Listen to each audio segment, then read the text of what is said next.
die, but never to surrender. They knew this wasn't a question of who occupied what piece of land. This was a question of life or death. This war is not an ordinary war. It is the war of the entire Russian people, not only to eliminate the danger hanging over our heads, but to aid all people groaning under the yoke of fascism. So the alarm was spread to factory and farm. And from every Russian town and village, men poured forth to answer the call. From now on, one thing mattered and one thing only: victory. Total war meant total mobilization. Not war just for soldiers, but war for everyone. Young or old, male or female, made no difference. Age had nothing to do. If you were only 12 years old, there was work for 12-year-olds to do. Sex had nothing to do with it. If you could hold a rifle, you were a soldier. If you could turn a lathe, you were a soldier.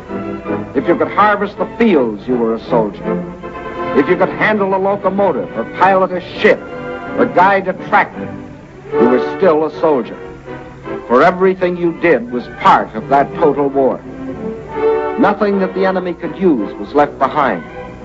Not a yard of wire or a pound of iron. Not an acre of wheat or a head of cattle.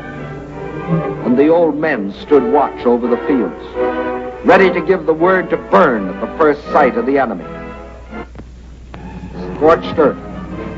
What can't be withdrawn must be destroyed. That meant the factories, the plants, the oil depots. Flames claimed them all. The giant dam at Dniprostroi, into which had been poured not only steel and concrete, but 5 long years of Russian toil and Russian sweat to yield the miracle of electricity to the farms and people of the Ukraine. Now, rather than let the power it generated fall to the enemy, they destroyed it.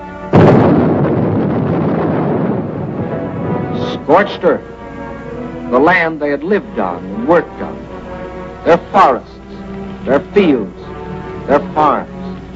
They surrendered them to the flames, but not to the invaders.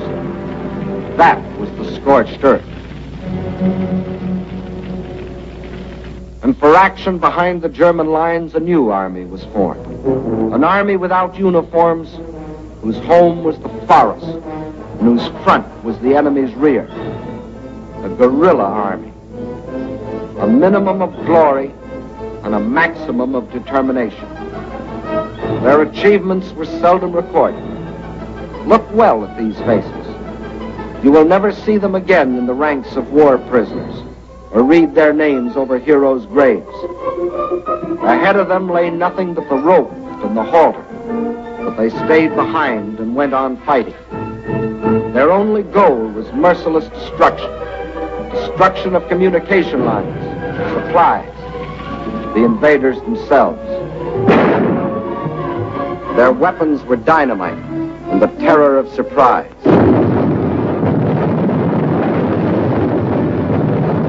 They asked for no mercy, and they gave none.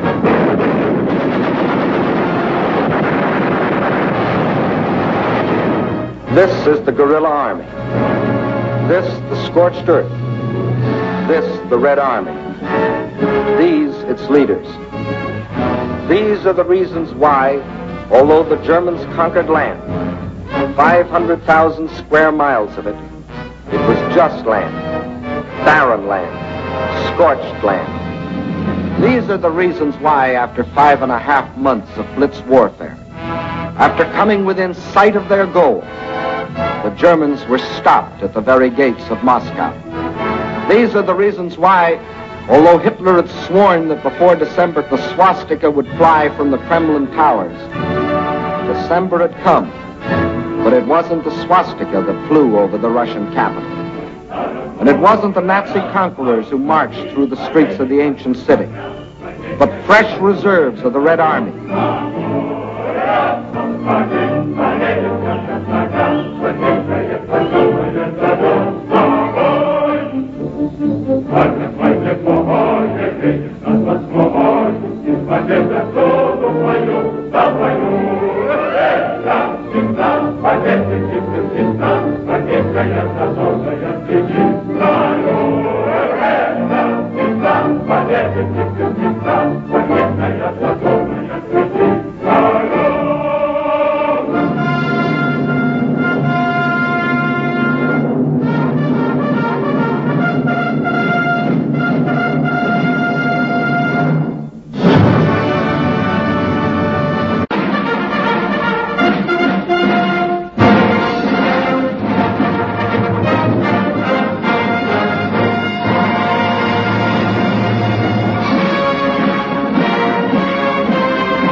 Part 1 of the Battle of Russia, you saw the Russian people's historic defense of their land against centuries of unsuccessful invaders.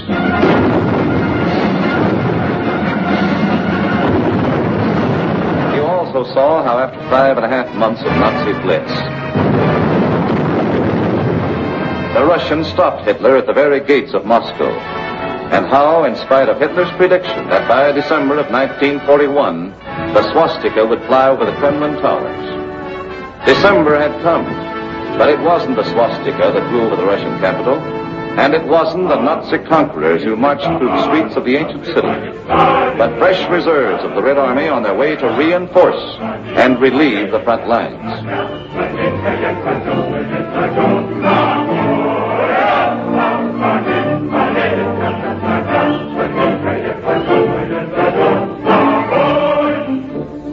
The Russians read this appeal and knew what it meant.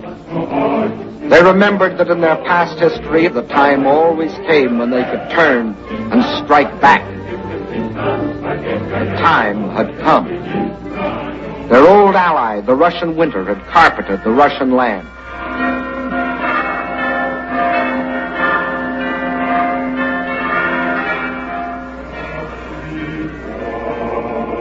And while in the churches of Russia, men of God prayed for victory against the invader,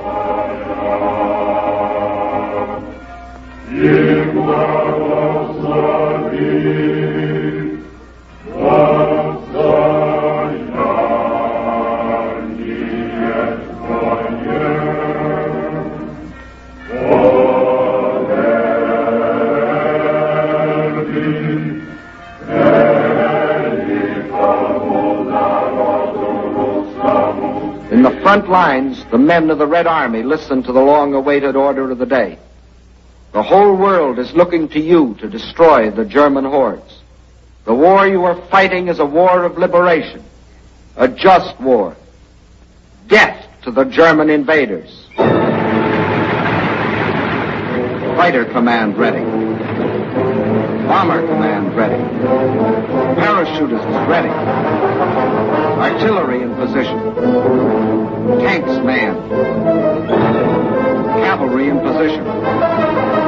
Infantry ready. Beyond those hills is the enemy.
It was the Germans' turn to fight for their lives.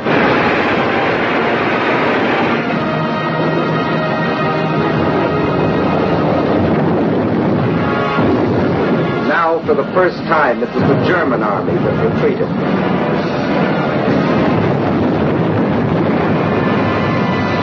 Now it was for the Germans to learn the terrors of scraping.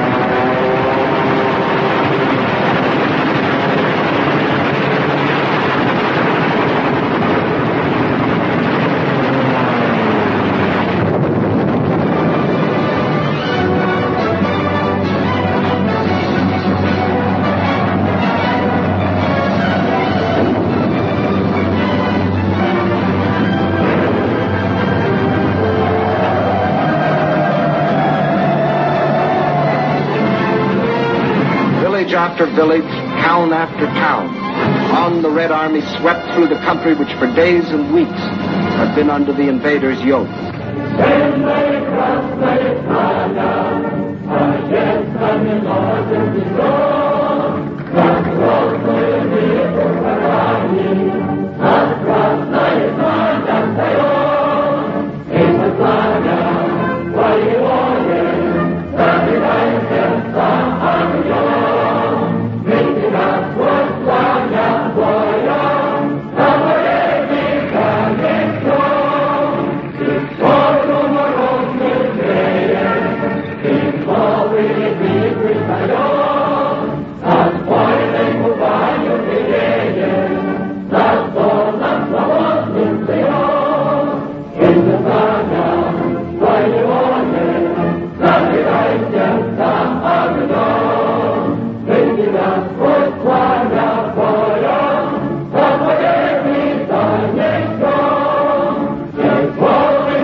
Cellars, out of the forests, out of only they know what hiding places, come the men and the women and the children that had once called these towns home.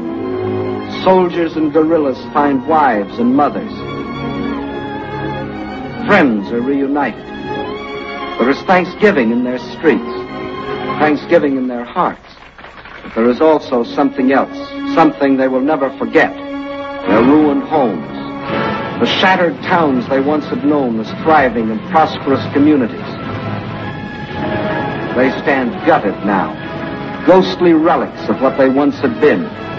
Nothing has been spared.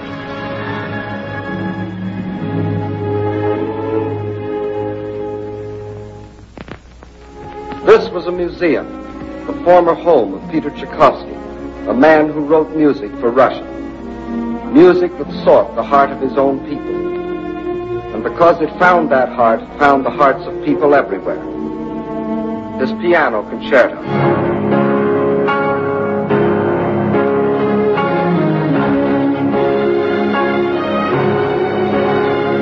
The Fifth Symphony.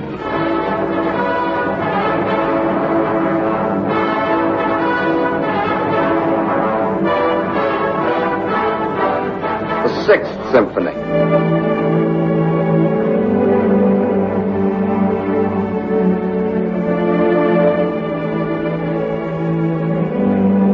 His work was, is, and always will be inspiration to countless millions. But it brought only one inspiration to the Nazis: vandalism.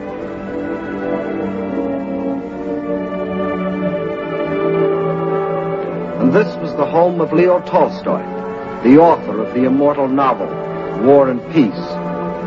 His home, too, was